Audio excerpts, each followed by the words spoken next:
在门诊经常碰到咳嗽的病人，有的咳嗽很长时间，咱们找原因。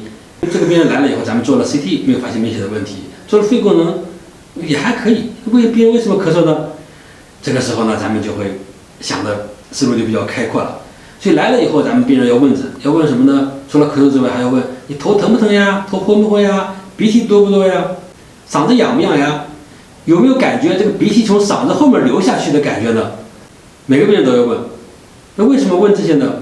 咱们考虑到一个界别诊断，就是不是有鼻炎、鼻窦炎引起的。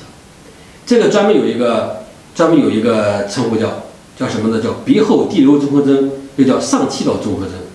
这也是咳嗽一个常见的原因。所以病人来了以后，咱们一定要问这些情况。如果您有类似的情况，你也得想，是不是由于鼻炎、鼻窦炎引起的，尤其是长期的有这种病史的这个病人。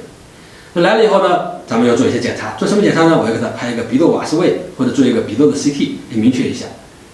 如果有，那么就进行相应的处理，效果还是可以的。这个鼻窦吧，这个鼻窦对人的影响还比较大。有时候有些病人因为咳嗽过来看病来了，发现是鼻窦炎，他就以前就有长期的这个头昏呀、头胀呀、头部不舒服呀这个情况。这也就是一个咳嗽常见的一个原因，就是由于鼻窦炎引起的。除了进行咳嗽的对症处理之外，还要给他把鼻窦炎进行针对的治疗，这样的话就会收到比较好的效果。